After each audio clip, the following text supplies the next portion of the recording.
Welcome to టీ18 news. మన channel మరణిస్తాం. లోక్సభ ఎన్నికల కౌంటింగ్ పకడ్బందీగా నిర్వహించేందుకు కౌంటింగ్ కేంద్రంలో అవసరమైన అన్ని ఏర్పాట్లు పూర్తి చేసి సిద్ధంగా ఉన్నామని పెద్దపల్లి పార్లమెంటు ఎన్నికల రిటర్నింగ్ అధికారి జిల్లా కలెక్టర్ ముజమ్మిల్ ఖాన్ తెలిపారు.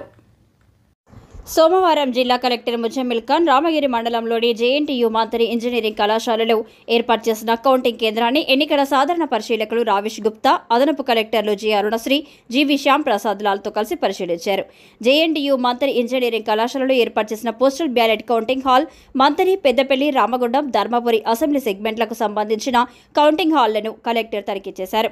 ఈ సందర్భంగా జిల్లా కలెక్టర్ ముజమ్మిల్ ఖాన్ మాట్లాడుతూ రామగిరిలోని జేఎన్టీయూ మంత్రి కళాశాలలో పెద్దపల్లి పార్లమెంటు పరిధిలో ఉన్న పెద్దపల్లి, మంతని, రామగుండం, ధర్మపురి అసెంబ్లీ సెగ్మెంట్ల ఈవీఎం యంత్రాల కౌంటింగ్, 7 అసెంబ్లీ సెగ్మెంట్లోని పోస్టల్ బ్యాలెట్ కౌంటింగ్ భారత ఎన్నికల కమిషన్ నిర్దేశించిన షెడ్యూల్ ప్రకారం జూన్ 4న పకడ్బందీగా నిర్వహించేందుకు అవసరమైన అన్ని ఏర్పాట్లు పూర్తి చేశామని కలెక్టర్ తెలిపారు. ప్రతి అసెంబ్లీ సెగ్మెంట్ కౌంటింగ్ కోసం ప్రత్యేక కౌంటింగ్ హాల్ ఏర్పాటు చేశామని, ప్రతి కౌంటింగ్ హాల్లో 14 కౌంటింగ్ టేబుల్స్, కౌంటింగ్ విధుల నిర్వహణకు ప్రతి కౌంటింగ్ హాల్ వద్ద 81 మంది సిబ్బందిని ఏర్పాటు చేశామని కలెక్టర్ తెలిపారు. కౌంటింగ్ కేంద్రం వద్ద పటిష్ట బందోబస్తు ఏర్పాటు చేశామని, ప్రశాంతంగా కౌంటింగ్ నిర్వహించేలా పకడ్బందీగా ఏర్పాట్లు పూర్తి చేసి కౌంటింగ్కు సిద్ధంగా ఉన్నామని జిల్లా కలెక్టర్ తెలిపారు. జిల్లా కలెక్టర్ వెంట సహాయ రిటర్నింగ్ అధికారులు బి గంగయ్య, వి హనుమాన్ నాయక్, తహసీల్దార్లు, సంబంధిత అధికారులు తదితరులు పాల్గొన్నారు.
నాలుగు